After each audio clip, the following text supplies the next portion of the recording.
جو نوجوان زنا کرتے ہیں انہیں پتہ ہونا چاہیے، حدیث پاک میں آتا ہے کہ جو زنا کرتا ہے اور پھر نہاتا ہے، غسل کرتا ہے، تو اس کے ہر غسل کے قطرے کے ہر قطرے کے بدلے میں 1 سال کا گناہ اس کے نامہ اعمال میں لکھا جاتا ہے۔ تو جتنے قطرے ہوں گے اتنے سال کا گناہ اس کے نامہ اعمال میں لکھا جائے، اور جتنے قطرے گرتے ہیں زنا کے غسل کے بعد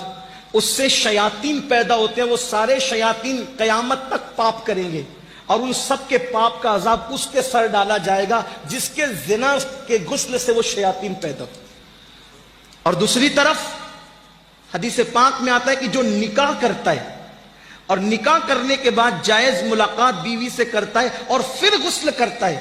تو ہر قطرے کے بدلے میں 1 سال کی عبادت کا ثواب لکھا جاتا ہے، اور جتنے قطرے ہوتے ہیں ان کی تعداد کے برابر فرشتے پیدا کیے جاتے ہیں، اور قیامت تک وہ جتنی عبادت کریں گے اس سب کا صلہ اس کو ملے گا جس کے غسل کی قطرے کی تعداد کے برابر وہ فرشتے پیدا ہوئے۔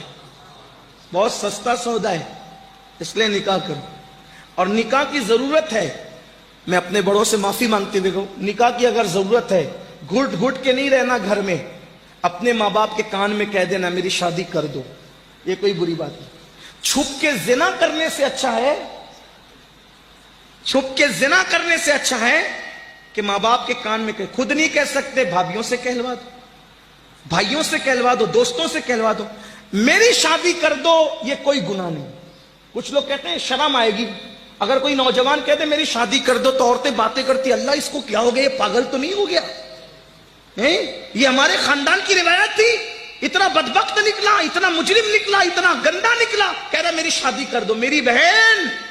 زنا سے تو بہتر ہے نا وہ کہہ رہا ہے میری شادی کر دو۔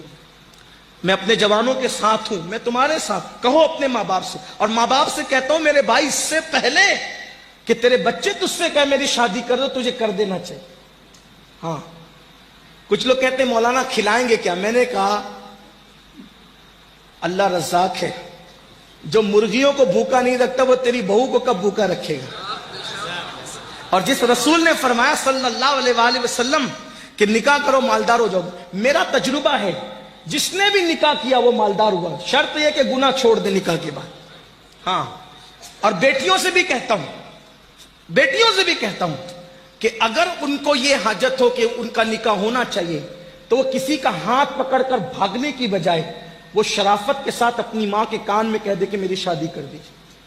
یہ بھی کوئی عیب نہیں، بیٹیوں کے لیے بھی عیب، کیونکہ جتنے حقوق بیٹوں کے اتنے حقوق بیٹیوں کے۔ جام نگر والوں یہ نہیں کہنا میں بگاڑنے کے لیے، واللہ کسی کا ہاتھ پکڑ کر بھاگنے سے تو اچھا ہے نا کہ تیرے کان میں تیری بیٹی کہہ دے کہ میری شادی کر دو۔ یہ کوئی جرم نہیں ہے، یہ کوئی گناہ نہیں ہے۔ اس لیے جہالت کی وادیوں سے نکلو، اسلام میں بہت وسعت ہے، جتنا فری اسلام انسان کو چھوڑتا ہے کوئی نہیں چھوڑتا، جتنا انجوائے اسلام کے پاس ہے، جتنا انجوائے اسلام کے پاس ہے کسی کے پاس نہیں ہے۔ ہاں اور مذہب میں دھارمک ہے تو بائک پہ بیوی کو لے کے نہیں گھوم سکتے، توجہ کرنا، اور مذہب میں آدمی دھارمک ہے، مذہبی ہے، بیوی کو بائک پہ لے کے نہیں گھوم سکتا۔ میں نے کہا چھوڑ یار ایسا دھارمک پن کیا چیز، میرے نبی نے تو سنت بنا دیا بیوی کو اپنی سواری پر بٹھانا۔ اتنا انجوائے ہے کسی مذہب میں؟ اوروں کے یہاں تو بیویاں ہی نہیں ہیں،